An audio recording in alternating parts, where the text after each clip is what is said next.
The lie landed like a knife. Dressed in silk. My mother stood beneath the chandelier's golden light, her glass raised high. Her voice ringing with confidence. With the generosity of our daughter, Anna, she announced, we were able to add a $20,000 gift toward this beautiful day. She insisted on making her brother's wedding unforgettable. Applause thundered through the ballroom. Guests turned, smiling, nodding, lifting their drinks toward me as if I had just donated blood to the family legacy, and I sat there, frozen, because I hadn't given them a single dollar, not this time. Not after the $60,000 I'd already bled for them over the years. Money they called help when they needed it. Money they called support when they demanded it. Money that left me counting quarters for groceries while they booked vacations and remodeled kitchens, but in that moment, they weren't just stealing from my bank account. They were stealing my name, my story, my voice, reshaping me into the generous daughter who could be paraded like a trophy. I clenched my champagne flute so tightly I thought the stem might snap. A stranger across the table leaned in and whispered, "You're such a blessing to your brother." The praise stung worse than the lie, because betrayal isn't always loud. Sometimes it's soft.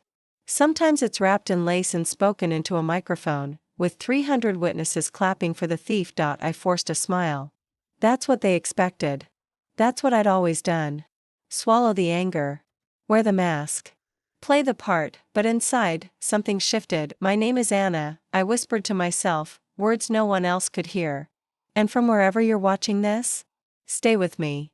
Have you ever been treated like a stranger in your own family? Not ignored, not forgotten, rewritten, like your existence belonged to them, like your choices weren't yours? That's what this was. I wasn't their daughter. I wasn't Michael's sister. I was an ATM with a smile, and they had just announced to the world that I was still open for withdrawals. But here's what they didn't know. Every ATM eventually runs out. I didn't slam my glass down. I didn't storm out, because rage doesn't always scream. Sometimes it waits. Sometimes it sharpens, and mine was sharpening with every clap, every cheer, every nod in my direction. By the time my father leaned over and whispered, "We'll get you the receipts later so it looks official," I already knew this story wouldn't end the way they planned. It would end the way I chose, and when it did, it wouldn't just be a speech. It would be the reckoning. The applause still clung to the air when my father leaned closer, his breath heavy with whiskey and entitlement. "You'll get the paperwork later, Anna. We'll make sure it looks like you covered the cost. Don't worry. Don't worry." As if forging my generosity was just another family chore. I stared at him, my pulse drumming in my ears. He had no idea what he'd just confessed, not just the lie, but the arrogance of assuming I'd swallow it. Again, the ballroom sparkled with chandeliers and chatter. But all I saw was my parents' smug glow, the proud tilt of their heads as they soaked in admiration. They looked like winners in a game I didn't even know I was playing, but I remembered every phone call at midnight. Every, "Anna, it's just this once." Every sacrifice I'd made while they treated me like an endless well. Vacations cancelled. Promotions stalled. Friendships strained. All so they could live like their mistakes had no consequences, and now, in one sentence, they'd shackled me with another false gift, $20,000 I didn't give. A story I didn't choose. My throat burned, but I forced a steady breath. If I exploded now, it would only feed them. They'd twist it, paint me ungrateful, unstable. They'd win again. No. Not this time. I looked at my brother, Michael, sitting at the head table. His tuxedo crisp, his new wife glowing at his side. He looked so proud, so oblivious. He thought my parents' announcement was real. He thought I'd just handed him $20,000 without hesitation, and maybe that hurt most of all, because Michael wasn't cruel. He wasn't greedy. He was blind. My parents had trained him not to see me, the real me. The meal arrived. Plates of roasted chicken and asparagus. Toasts continued. Laughter swelled around me. But I couldn't taste, couldn't laugh, couldn't move. All I could feel was the tightening coil inside my chest, winding tighter with every second. Then came the tap of a spoon against a glass. The DJ smiled into the microphone. "Now, let's hear from our maid of honor, Anna, who's prepared a speech for her brother and his new bride." The spotlight landed on me, every head turned. My mother's eyes locked onto mine, sharp with warning. My father's hand gripped the table. His knuckles white. I rose slowly, smoothing my dress. My heart hammering like a drum of war. This was it, the moment I decided whether I'd stay their puppet or cut the strings. I walked toward the stage, the microphone waiting like a weapon in the dark, and in that walk, I made my choice. This wouldn't be a speech. It would be my liberation, and my parents had just handed me the perfect stage. The microphone was colder than I expected, metal biting against my hand. 100 faces turned toward me, wine glasses paused midair, forks frozen above plates. I looked at Michael, my brother, my only sibling. His new wife leaned into him, her veil shimmering in the candlelight. His smile was wide, unguarded. He had no idea what storm was about to break. I cleared my throat. My mother's smile strained across the ballroom like a crack in glass. My father tilted his head just slightly, a warning sharp as a blade, but I had been silent for too long. Michael and I grew up sharing everything, I began, my voice soft, steady. Our rooms were small, our lives modest. But in those walls, we shared laughter, secrets, and dreams whispered long after bedtime. Laughter rippled through the crowd. Smiles bloomed. A few guests dabbed their eyes already. I gave them warmth first. I always gave warmth first. That's how I survived in this family, sugar before the knife, and now, tonight, seeing you here, beginning a new chapter with the woman you love. I'm proud. Truly proud. Because if anyone deserves happiness, it's you. Michael's eyes glistened. He mouthed, "Thank you." I let the pause stretch, let the warmth settle.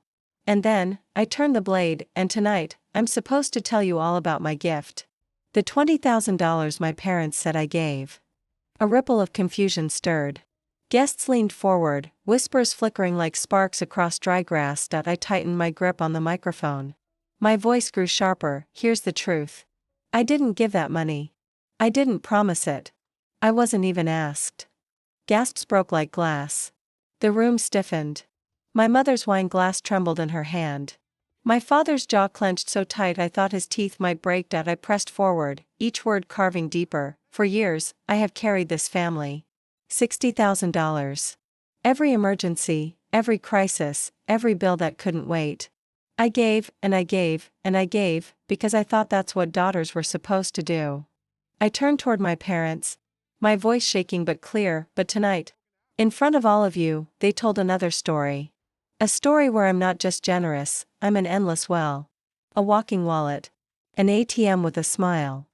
The silence that followed was suffocating. Some guests shifted uncomfortably, their gazes darting between me and my parents. Others simply stared, wide-eyed, at the cracks forming in the golden family facade. I turned back to Michael, my chest aching. You are my brother. I love you. And I will always stand by you. But my real gift tonight is the truth. Because love without truth is just performance.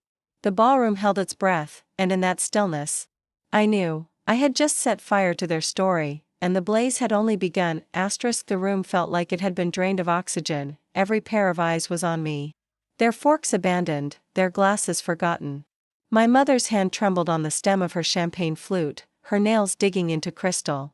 My father sat rigid, his lips pressed into a thin white line. But I wasn't done. No one asks what it costs to always be the one who saves the day, I said, my voice gaining weight with every word. Nobody asks what's left of you when you're constantly emptied out for everyone else. I took a step closer to the head table, closer to them. My heels clicked against the polished floor like a metronome counting down the end of their performance. For years, they've come to me. First for 500. Then 5,000. Then more. Every time it was urgent. Every time I told myself, they need me, I'll do it, because that's what family does. Gasps and murmurs rippled across the tables. Some guests lowered their eyes. Others stared openly, horror blooming in their faces. I canceled vacations, I said, my throat tightening but my words clear. I missed rent payments. I worked double shifts. And all the while, they smiled, and they promised it was the last time. Until it wasn't. I turned to the crowd, my voice sharp as glass. $60,000. That's how much I've given them.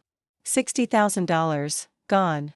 And tonight, they stood here, in front of all of you, and added another 20,000. Without asking. Without telling me. Just stealing my name to dress up their pride. My mother's eyes glistened, not with shame, but fury. She shook her head, mouthing stop it. My father's fists clenched on the table. His knuckles bloodless, but I wasn't speaking to them anymore. I was speaking to every witness in that room. This is what happens when you're the responsible one, I said. Bitterness dripping from my tongue. When you're the one who doesn't say no, you become less of a daughter, less of a sister, and more of a resource. Not Anna. Not a woman with dreams of her own. Just a card they can swipe, over and over. The silence was so deep it almost hummed. I looked at Michael, his face pale, his hand gripping his wife's arm. His mouth moved like he wanted to speak, but no sound came. Michael, I said, softer now. You deserve this day. You deserve joy. But you also deserve to know the truth about how much was stolen to keep the illusion alive. My mother slammed her glass down. The sharp crack of crystal against wood making several guests jump. That's enough, she hissed, but it wasn't enough. Not yet, because truth is greedy. Once it starts, it doesn't stop, and mine was only beginning to flow. The ballroom crackled with tension, like lightning had just struck inside the walls. That's enough, Anna. My mother snapped, half rising from her chair. Her voice cut through the silence like a whip, but the microphone was still in my hand. My voice carried farther. Stronger. Louder. No, Mom. Not this time. Gasps echoed. A murmur rippled across the tables. I saw relatives shift uncomfortably, friends glance at one another, coworkers stare at me wide-eyed. I stood taller. My hand was trembling, but not from fear. This was adrenaline, raw and electric, coursing through me. You've spoken for me my whole life, I said, locking eyes with my mother. You've told people who I am, what I do, what I give. You've built an image of me as your golden daughter, the generous one, the one who never says no. And I played along, because it was easier to smile than to fight. Her face flushed red, her lips parting to spit another command. My father grabbed her arm, trying to pull her back into her chair. His jaw was clenched so tight I thought he'd break his teeth, but I didn't give them a chance to interrupt. I've sacrificed more than I ever should have, I continued, my voice slicing through the ballroom. I've missed chances, lost savings, pushed off my own dreams so this family could survive. And every time, I told myself it was love. But love isn't supposed to drain you until you're empty. Love isn't supposed to steal your name and parade it as their own generosity. The crowd was dead silent. Every word fell heavy, undeniable. My eyes swept the room, my aunts, uncles, cousins, neighbors. All of them seeing me differently now. Not the quiet one. Not the reliable one. Me. For anyone sitting here who thinks I should keep quiet for the sake of family, ask yourself this: what kind of family builds themselves up by tearing one person down? What kind of parents lie about their own child in front of hundreds of people, just to look generous? The words landed like blows. I could see it in their faces. Guests looked at my parents, then at me, then back at my parents again, their expressions shifting from confusion to something darker. Judgment. Disgust. Michael's new wife touched his hand gently. His face was pale, his eyes glassy. He looked like someone had pulled the rug out from under his entire world. Anna, please, he whispered, just loud enough for me to hear. Stop, you're ruining it. My throat tightened. For a moment, his words almost cracked me. Almost, but then I remembered the midnight calls. The empty bank account. The lies. No, Michael, I said softly, into the mic. I'm saving it. I'm saving us. Because the truth might hurt, but lies destroy everything. I lowered the microphone for a moment. The silence roared in my ears, and then, someone clapped. Point one. Single. Clap, and the whole night began to shift. The sound of that lone clap cracked the silence open like thunder. I turned my head toward it. My Aunt Denise, my father's older sister, sat at the far table, her hands pressed together once. Then twice. Then again. Her face was tight with something between fury and pride. Then my cousin joined in. Then another, and suddenly, the ballroom was alive with scattered applause, hesitant at first, then sharper, braver. Not everyone clapped, but enough did to tilt the balance of power. My mother's face drained of color. My father's hand tightened on her wrist like he could hold the whole night together with his grip. But it was too late, the cracks were showing. Michael rose slowly from his chair, his eyes locked on me. Anna. His voice trembled with something I couldn't read, pleading, disbelief, anger, love, all at once. I raised the microphone back to my lips. Michael, I need you to hear this. I need you to understand. He shook his head, his hands splayed helplessly. Why now? Why here? You're embarrassing them, you're embarrassing me. His words sliced deeper than I expected. For a heartbeat, I faltered. He wasn't wrong. Weddings are supposed to be joy, not bloodletting. I could see the hurt in his eyes, the humiliation washing over him as guests whispered, some staring with pity, others with fascination, but then I looked at him harder. Really looked, Michael, I said, my voice low but steady, I love you. I've loved you since the day you were born. But do you really think silence would be better? Do you really think living in a house of lies would give you a stronger marriage? A stronger family? The air in the ballroom tightened. He looked down at his wife, who was staring at me with wide, tearful eyes. She didn't look angry. She looked grateful. Like someone was finally naming the things she hadn't dared to say aloud. I turned back to the crowd, lifting my chin. They lied to all of you tonight. They lied to my brother. They lied to me. And they've been lying for years, presenting themselves as pillars of sacrifice, while leaning on me until I could barely stand. I drew a shaky breath. Tonight was supposed to be about love. But love without truth isn't love, it's performance. And I won't perform anymore. The applause didn't come this time. Instead, murmurs spread. Some guests nodded, others frowned. But the shift was undeniable. The spotlight no longer belonged to my parents. It belonged to me. Michael stepped closer, his voice breaking. Anna, what are you doing? I looked at him, my eyes burning with tears I refused to shed. I'm giving you my gift, I said softly. The only gift I have left. The truth. His face crumpled. He didn't speak. He didn't move, and for the first time in my life, my parents sat powerless. Stripped bare in front of the world they worked so hard to impress. But I wasn't done yet, because justice doesn't end with the truth. It ends with consequences. The ballroom was trembling with unease. As if the chandeliers themselves were straining under the weight of the truth.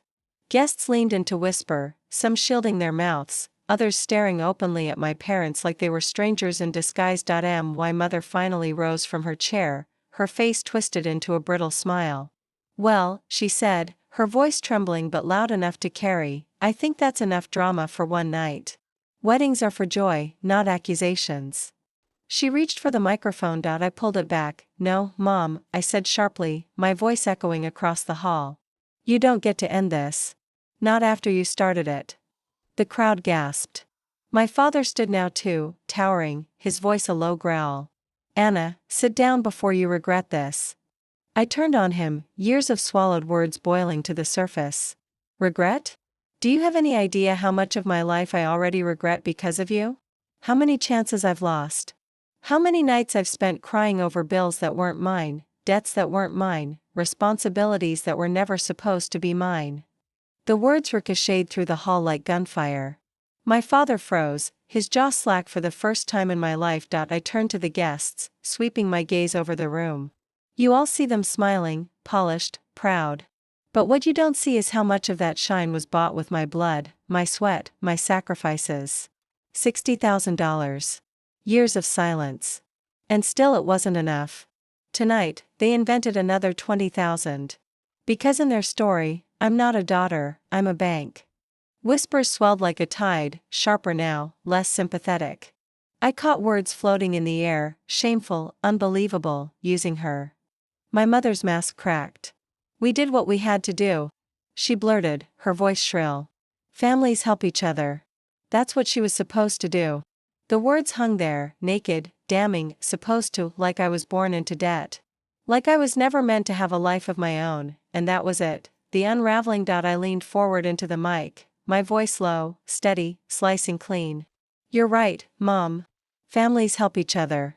But families don't lie. Families don't bleed one person dry to keep the rest comfortable.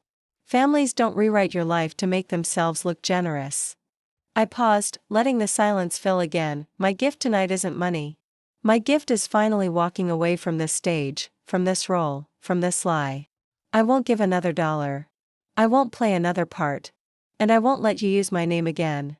The ballroom erupted, not in applause this time, but in voices rising, some clapping, some shouting, some murmuring disbelief. Michael stood frozen, torn between us, but his wife reached for his hand.